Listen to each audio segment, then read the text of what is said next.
Good morning students. देखिए, मैंने आपको जो टॉपिक मैं पढ़ा रहा था आपको, the rise of nationalism in Europe, class 10th NCERT book से, उसमें मैं जब फिगर का डिस्क्रिप्शन दे रहा था तो मैंने बताया था कि जो लंबी लाइन लोगों की गुजर रही थी, फ्रेडरिक सोर्यू का फिगर आपने ध्यान से देखा होगा, है ना। तो उसमें उस लाइन का नेतृत्व तो कर रहे थे अमेरिका के लोग और आयरलैंड के लोग कर रहे थे। तो सबसे आगे अमेरिका वाले थे, फिर आयरलैंड वाले थे। उन लोगों ने उस समय तक अपने आप को नेशन स्टेट बना लिया था।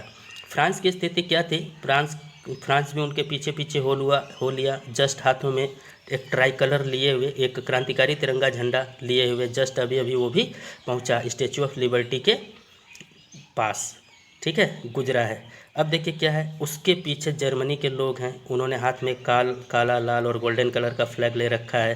तो बड़ी दिलचस्प बात ये थी कि when Sorrieu created this image, the German peoples did not yet exist an united nation. जिस समय सोर्यू ये फिगर बना रहे थे उस समय तक जर्मन के लोग अभी भी एक यूनाइटेड नेशन नहीं थे। मतलब जर्मन एक बिखरा हुआ राज्य था, एक संगठित देश नहीं था। तो the flag that they carry is an expression of liberal hopes in 1848 to unify the numerous German speaking principalities into a nation state under a democratic constitution। तो इन लोगों को ये उम्मीद थी, इस उम्मीद के सहारे वो झंडा ढो रहे थे कि 1848 तक वो क्या कर लेंगे, जो जर्मन बोलने वाले लोग हैं, जर्मनी के जो बिखरे हुए लोग हैं, विभिन्न प्रकार के लोग, जो लोग भी जर्मन बोलते हैं, वो क्या करेंगे, एक दिन नेशन स्टेट का दर्जा प्राप्त कर लेंगे और उनके भी देश में क्या होगा, डेमोक्रेसी आ जाएगी, एक डेमोक्रेटिक इंस्टीट्यूशन की स्थापना हो जाएगी। तो जर्मन पीपल्स के बाद देखिए क्या है, ऑस्ट्रेलिया के लोग आ रहे हैं उनके पीछे पीछे। उसके बाद दो सिसलिस घराने के किंगडम वाले लोग आ रहे हैं, दो राज्य हैं ये, और सिसलिस घराने का दो सिसलिस घराने के लोग आ रहे हैं। उसके पीछे लोम्बार्डी हैं, फिर पोलैंड के लोग हैं, इंग्लैंड के लोग हैं, उसके बाद आयरलैंड के लोग हैं, फिर हंगरी के लोग हैं, फिर रसिया के लोग हैं। ऐसे ही एक दूसरे को होमेज देते हुए, अभिवादन करते हुए लंबी कतार में वो आ रहे हैं। और इस फिगर में ऊपर अगर आप ध्यान से देखेंगे तो स्वर्ग में जीसस क्राइस्ट को दिखाया गया है, कई सारे संतों को दिखाया गया है और बहुत सारे एंजल्स को दिखाया गया है ना। और ये बिल्कुल प्रकाशमान है, गेज है, इनमें प्रकाशमान है। इन देवदूतों को दिखाने का एक मकसद है। मकसद ये है कि फ्रेडरिक सोर्यू ने इनको दिखाने के पीछे का मकसद ये रखा है कि artist to symbolised fraternity among the nations of the world. वो जो दुनिया है, दुनिया के सारे देशों में भाईचारे को दिखाने की कोशिश कर रहे हैं भगवान या देवदूतों की तस्वीरों के सहारे। तो ये था आपके फिगर का डिस्क्रिप्शन। उम्मीद है आपको समझ में आया होगा। अब एक इम्पॉर्टेंट बात देखिए, लास्ट पैराग्राफ में दो वर्ड बहुत इंपॉर्टेंट है आपके लिए, एक नेशन स्टेट, दूसरा मॉडर्न स्टेट।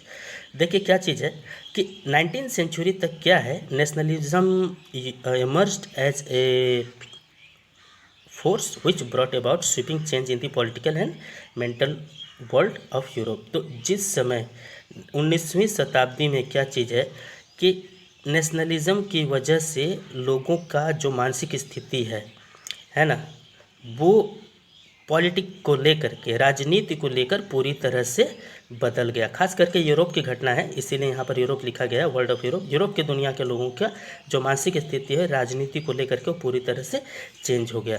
और इसका परिणाम ये हुआ कि वहाँ पर जो मल्टी डायनेस्टिक नेशंस हुआ करते थे, ऐसा नेशन जहाँ पर बहुत सारे राजतंत्र थे, उनकी जगह पर एक नेशन स्टेट वाला भावना लोगों के अंदर जागृत हुआ।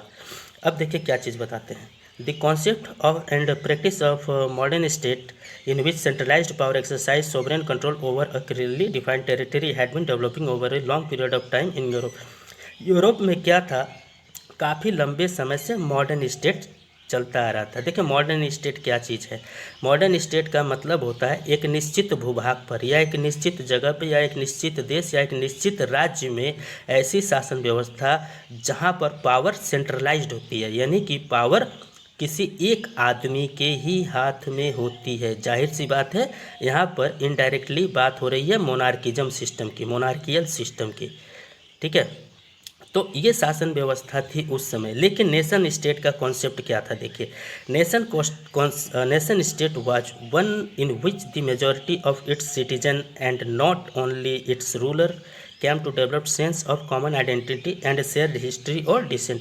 नेशन स्टेट की व्यवस्था जो थी वहाँ पर ऐसी व्यवस्था थी कि उसके नागरिकों की मेजॉरिटी हो, सिर्फ उसके शासक में ही नहीं बल्कि वो आपस में एक आइडेंटिटी शेयर करें, अपने इतिहास को समझते हुए साथ आएँ। मतलब ये एक ऐसी शासन व्यवस्था थी जहाँ पर शासक यानी कि शासन करने वाला और उसकी प्रजा दोनों में सिमिलरिटीज़ दिखाई दे, उनके इतिहास को लेकर सिमिलरिटीज़ हो, उनका एक जैसा पहचान हो, उनकी भाषाएं लगभग मिलती जुलती हों। तो इससे फ़ायदा क्या होने वाला था कि नेशन स्टेट में लोगों में सिमिलरिटीज़ होगी तो लोगों में अपनापन बढ़ेगा, एक दूसरे को अपना मानेंगे और अपना जानकर ही शासन करेंगे। इसका मतलब रूलर और जो रूल्ड पीपल हैं, वहाँ की जनता और वहाँ के सरकार के बीच का आपसी संबंध बहुत ही बढ़िया और बहुत ही प्यारा सा संबंध होगा। तो ये नेशन स्टेट को लाने के लिए ही मॉडर्न स्टेट से बार बार इनका टकरार होता रहा।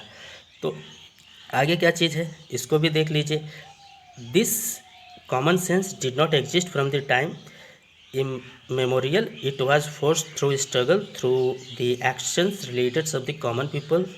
अब देखिए क्या चीज़ है, ये सब कुछ जो बदलाव होने वाला था नेशन स्टेट का मॉडर्न स्टेट के खिलाफ जो जंग होने वाला था, यानी कि नेशन स्टेट बनाने के लिए जो जंग होने वाली थी ये ऐसे ही नहीं मिली, इसके लिए बहुत लंबा संघर्ष करना पड़ा यूरोप वालों को। तो ये था आपके फर्स्ट टॉपिक का डिस्क्रिप्शन, उम्मीद है आपको समझ में आया होगा। थैंक यू, आप ध्यान से पढ़िए, कमेंट करिए। मिलते हैं नेक्स्ट टॉपिक नेक्स्ट वीडियो के साथ।